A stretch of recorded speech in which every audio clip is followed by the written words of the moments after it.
থামার কোনো নামগন্ধ নেই। বৃষ্টি হচ্ছে তো হচ্ছেই।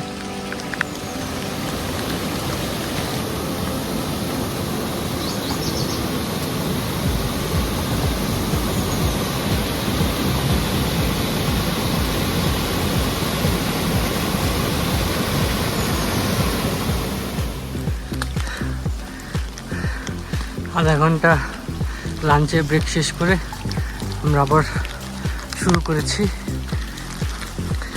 আশা করছি 2 ঘন্টার মধ্যে আমরা গোড়েপানি পৌঁছে যাব।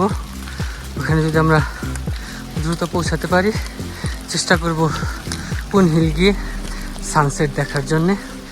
গোড়েপানি থেকে পুন হিলের দূরত্ব 45 মিনিটের ট্রেক। বৃষ্টি এখন পর্যন্ত লাগাতার পড়ছেই তো পড়ছেই, কোনো থামার নামগন্ধ নেই। এখন আমরা সম্পূর্ণ বনের মাঝখান দিয়ে এগিয়ে যাচ্ছি।